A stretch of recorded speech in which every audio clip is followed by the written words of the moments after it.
Does a person influence the course of their life? Before answering this question, it is worth seriously considering. Was the choice of desires, beliefs, and fears made independently, or were they subtly introduced by family, society, and past experiences, perhaps even forgotten ones? Everyone tends to believe in their freedom, and that their decisions are the result of a rational and independent mind. But what if this is just a skillfully created illusion? Carl Jung, a renowned psychologist, offered a profound insight into the human psyche that makes one think. He argued that a significant portion of what is commonly called free will is actually a reflection of the unconscious, a kind of shadow theater where a person may think they are in control, but are actually influenced by hidden internal forces. Has the question ever arisen as to why the same mistakes are repeated, why certain types of people are attracted, why one's own chances for happiness are undermined? If a person truly possessed absolute free will, why would they make choices that lead to suffering? The truth may be that most of the decisions a person makes were predetermined long before they realized it. Childhood could have programmed them. Traumas they buried deep within themselves may determine their reaction to the world, and emotions they avoid may control every aspect of their life. The most alarming thing is that the unconscious seeks to keep everything as it is. It resists change and does not desire awakening. Ahead lies the task of discovering exactly what is hidden in these dark corners of the mind and how it affects life. Carl Jung once insightfully remarked, "Until a person becomes aware of the contents of their unconscious, this powerful force will secretly control their life, and they themselves will naively believe that this is their destiny." But what is hidden behind these words? What invisible threads pull the strings behind the scenes of the human mind, forcing it to dance to someone else's tune? And most importantly, is it possible to break these chains, cast off the delusion, and regain control over one's own life?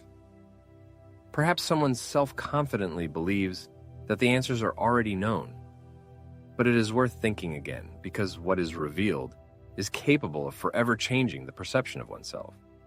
If free will were truly absolute, why does the feeling of going in circles, of falling into the same traps, arise so often?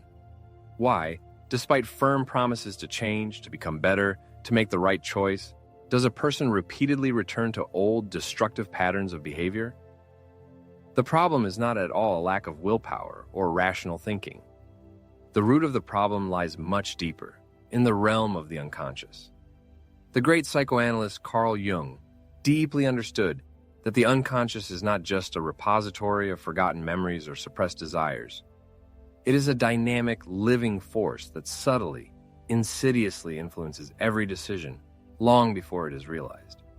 The unconscious manifests itself in the form of sudden impulses, inexplicable premonitions, in a strange but familiar sense of déjà vu, as if some unknown force is leading along a path already traveled. Imagine a majestic iceberg floating in the ocean. The part that proudly rises above the water's surface symbolizes the conscious, the very essence that a person considers their self, their ego, their unique individuality, and however, like an iceberg whose main mass is hidden in the depths, human consciousness is only a small fraction of a much larger and more powerful structure, the name of which is the unconscious. In this underwater treasury are stored not only memories of past days and experiences, but also those deep-seated conditions that have been absorbed by a person insidiously, without conscious participation.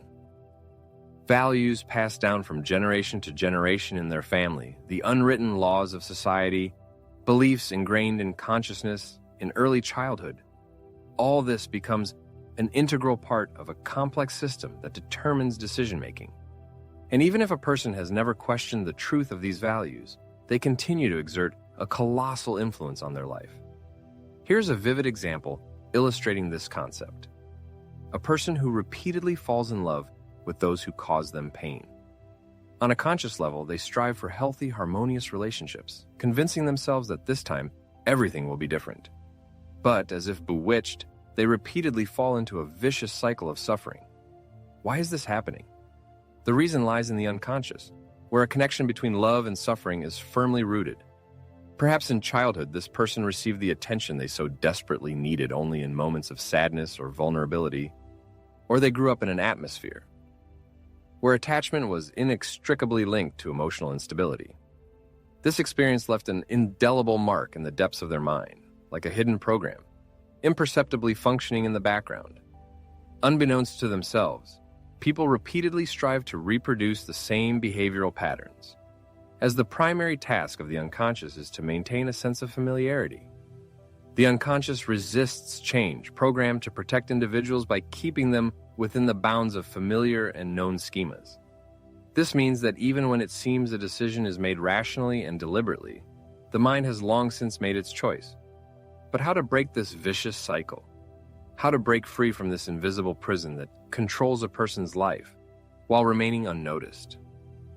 To find the answer to this question, it's necessary to delve into one of Jung's darkest and most enigmatic concepts, the shadow, the hidden part of the mind that truly determines a person's actions. If something within each of us shapes choices beyond our will, what is the true nature of humanity? Do we truly know ourselves? The answer to this question may be more frightening than one can imagine. According to Jung, a dark aspect slumbers in the depths of the human psyche, a suppressed part of the personality that subtly influences thoughts, feelings, and decisions. He dubbed this powerful force the shadow. The shadow is not merely a speculative philosophical concept or an abstract archetype. It is a tangible reality, as genuine as any conscious thought that arises in the mind. Moreover, it wields far more power over human life than one would like to admit. One need only recall those moments when a person reacted in a completely inexplicable manner. A sudden loss of self-control, irrational hatred, inexplicable self-destruction upon reaching a desired goal, gnawing jealousy that defies logic, causeless fear, or secret gloating at another's misfortune. All these reactions stem not from rational consciousness, but from the depths of the shadow. From early childhood, people are taught to hide certain aspects of their personality. One must not be selfish, one must not be angry, one must not be vulnerable. And what happens as a result? People suppress these emotions, pretending they do not exist. They create a kind of mask, an acceptable image for the outside world, and convince themselves that they are only this idealized version of themselves.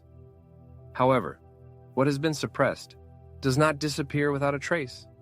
On the contrary, it becomes even stronger, as the unconscious forgets nothing, only waits for the right moment to take over. And that is precisely what happens in the end. The shadow manifests in the most unexpected way, when you least expect it.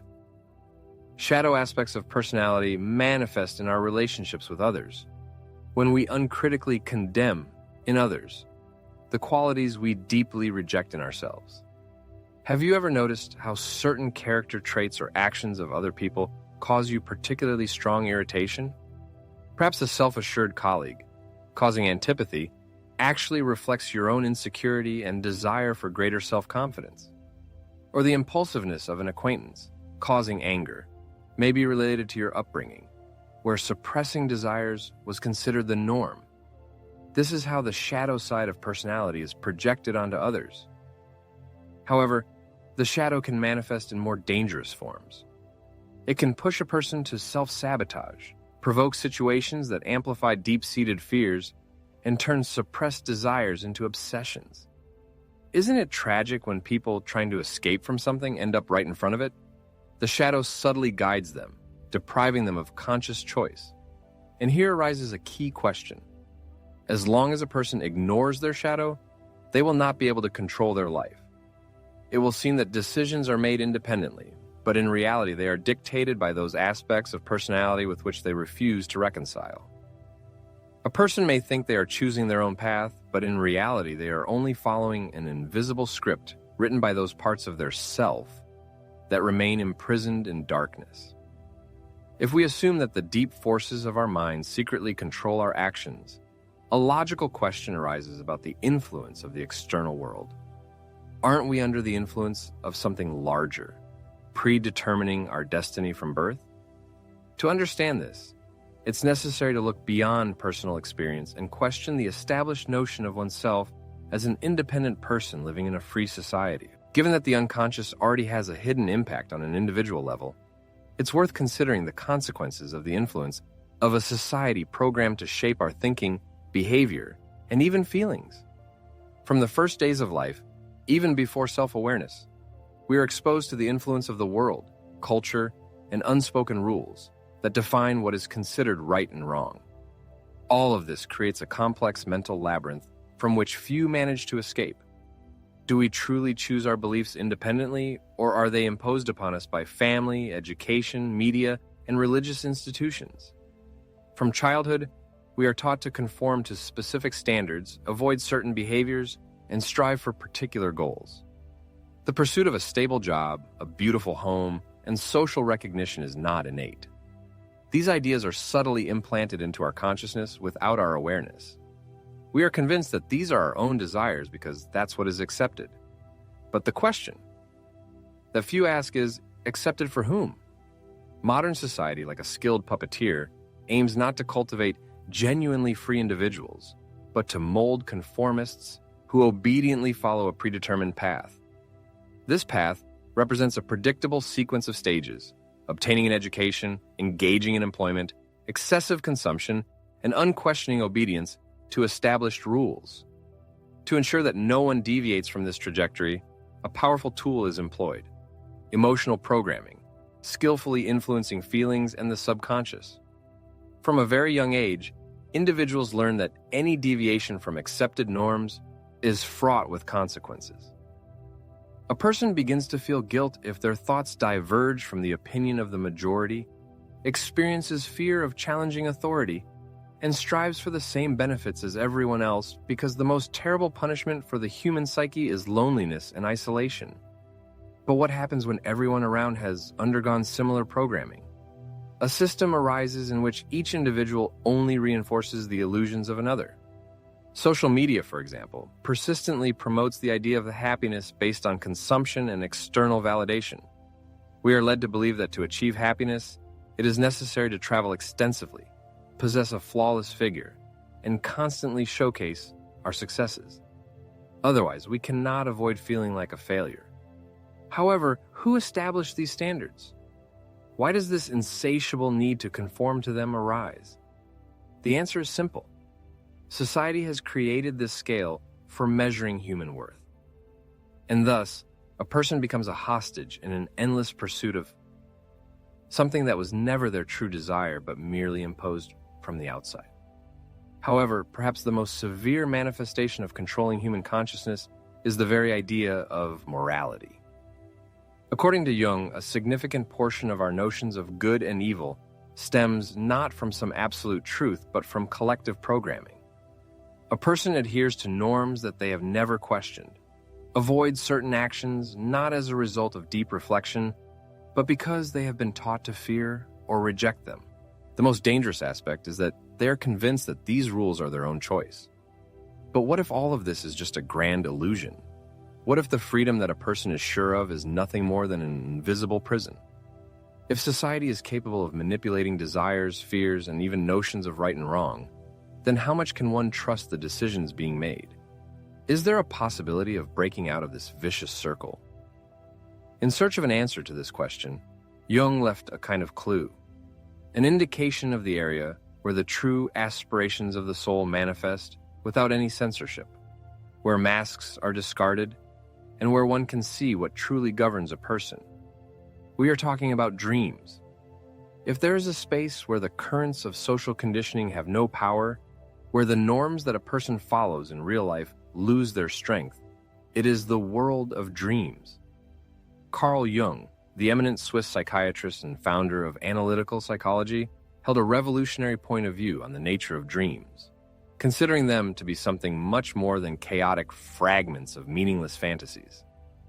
In his profound conviction, dreams represent direct and encrypted messages emanating from the depths of the unconscious, persistently seeking to convey to us some important information that our conscious mind stubbornly refuses to perceive. During waking hours, under the influence of social norms and expectations, we, like actors on a stage, don carefully selected masks skillfully adapting to accepted patterns of behavior and rationalizing every choice, often suppressing true feelings and desires. However, as soon as we fall into the embrace of sleep, the veil of hypocrisy falls away, and the genuine truth about our inner essence bursts to the surface. All it takes is to carefully listen to the voice of our dreams. Surely, each of us is familiar with the feeling of confusion and bewilderment that arises after waking from a strange and mysterious dream, when the question persistently echoes in the head, "What on earth does this mean?" Perhaps in our nocturnal dreams, we found ourselves in a tangled labyrinth, repeatedly returning to the same point, vainly trying to find a way out. Or perhaps we had to run from some unknown threat, without the slightest idea of what exactly was chasing us in this nightmarish dream. Or maybe we happened to meet in a dream a version of ourselves that seemed completely different, more free, brave, and authentic, not constrained by the boundaries of everyday reality. All these images and plots are not just disjointed hallucinations generated by the mind, but carefully encrypted symbols containing important messages from our unconscious. They are designed to show us what we stubbornly do not want or cannot see in a state of wakefulness, when consciousness takes over the subconscious. Jung deeply understood that our dreams often reveal hidden desires and deep-seated fears that we carefully suppress in everyday life. They expose those parts of our personality that have been banished into the shadows, impulses that we deny, traumas that we bury deep in our memory, and truths that we are not yet ready to accept. Imagine a person who has devoted his life to cultivating virtue, self-control, and discipline, but in dreams encounters manifestations of impulsivity, aggression, and even forbidden desires. Does this mean that his nature is depraved? Not at all. Such dreams testify to the existence in his psyche of suppressed aspects striving for recognition and integration. Dreams, like a mirror, reflect our deepest motivations and aspirations. A person satisfied with his orderly existence, but tormented by dreams of disorientation, may be suppressing a pressing need for change and new beginnings. Someone who in waking life prides himself on his rationalism, but in dreams is overwhelmed by turbulent and uncontrollable emotions, is probably rejecting important facets of his personality. The unconscious, impervious to lies, always finds ways to express itself, breaking through the armor of conscious control. The most disturbing aspect of dreams is their ability to expose the unconsciousness of our choices. How often do we see ourselves in a dream walking along a road, only to suddenly realize that we do not know the ultimate goal? Or find ourselves locked in a labyrinth of rooms, desperately trying to find a way out? These images serve as metaphors for real-life situations, when we blindly follow instructions without questioning them, and find ourselves trapped in repeating cycles that seem familiar but lack conscious origin. Dreams, therefore, become a window into those areas of our psyche that require attention and integration to achieve genuine self-realization. However, a legitimate question arises. If dreams serve as a kind of portal to our innermost aspirations and fears, then how can we use this valuable knowledge to our advantage? How to decipher the symbolic language of the unconscious in order to regain control over our own lives? The answer lies in the concept that Carl Jung considered the cornerstone of human existence, in the process of individuation, a path that only a few daredevils decide to embark on. If everything that has been said before is true, then it turns out that a person has never been truly free. His decisions are influenced by unconscious impulses. His beliefs are formed under the influence of society, and his hidden desires manifest themselves only in dreams. But if free will is just an illusion, are we doomed to be puppets controlled by forces beyond our control? Jung was convinced that this was not the case. He believed that there is a way to break this vicious circle, to break free from invisible shackles. But this path is by no means simple. It requires a person to have the courage to face the most difficult truth, the truth about himself. This process, known as individuation, represents a unique opportunity to gain true freedom. Individuation is a complex and profound process of uniting all aspects of the human psyche into a single whole. This is a journey deep into oneself, requiring courage and honesty to look into the darkest corners of one's soul and recognize those traits and qualities that one may have long sought to hide or deny. The process of individuation implies a critical revision of established beliefs and ideas about the world. A person needs to question those ideas and principles that he used to consider his own, but which in fact could have been instilled in him by society, family, or other authority figures. It is important to realize that many of the aspirations and desires that seem sincere to a person may only be a reflection of external influences and expectations, and not the true needs of his soul. The first step on the path to liberation from the illusion of absolute free will is to recognize the fact that control over one's own life is not as great as it may seem. As long as a person naively believes that their decisions are dictated solely by rational considerations, that their fears have no influence on them, and that the past does not shape their reactions in the present, they will continue to live in a kind of prison, unaware of their confinement.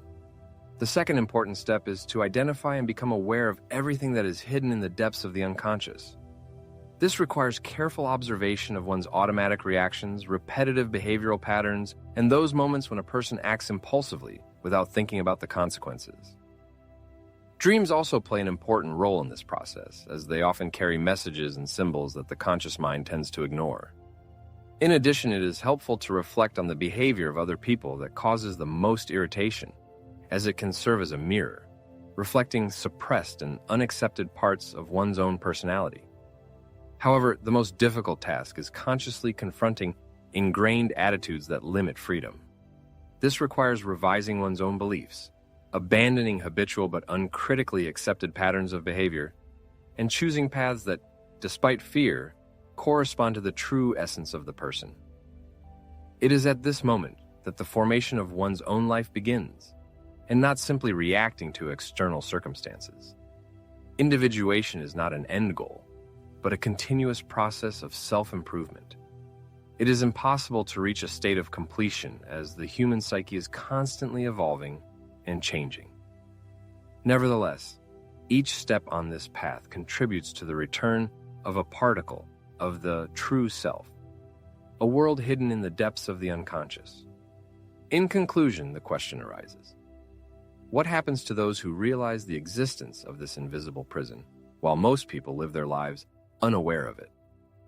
If a person dares to look behind the scenes and see the illusory nature of free will, how will it affect their life, and more importantly, how will it change the perception of them by other people? The vast majority of people on planet Earth are unaware of their captivity. They live their days, steadily following an invisible script, naively believing that their decisions are dictated solely by their will, that their aspirations are born in the depths of their true self, and that their beliefs are the fruit of independent and critical thinking. And perhaps this is a blessing, since the insight of truth comes at a certain price. Once the veil of illusion is seen, there is no turning back. As Carl Jung astutely noted, awakening to the harsh reality of the unconscious brings not peace, but rather deep discomfort. When a person realizes that a significant part of their existence is controlled by some forces previously hidden from their eyes, a complex and contradictory feeling arises, representing a bizarre mixture of liberation and poignant longing. The individual is no longer a helpless pawn on the chessboard, but now bears the full responsibility for defining their true essence. And this is certainly awe-inspiring. One need only look at the people around them to see how many of them drag out their existence, chained to repetitive behavioral patterns, making the same mistakes over and over again, skillfully justifying their actions and never questioning the origins of their own behavior. They firmly believe that they are in complete control of their lives. They are convinced that they truly know who they are. However, now that the veil has fallen from their eyes, it becomes obvious that this is far from the case. The unconscious has a much greater influence on our lives than we are willing to admit. And herein lies the real dilemma: what to do with this newfound knowledge? A person is faced with a choice: either continue to exist in the usual ignorance, closing their eyes to the revealed truth, or embark on the path of self-discovery.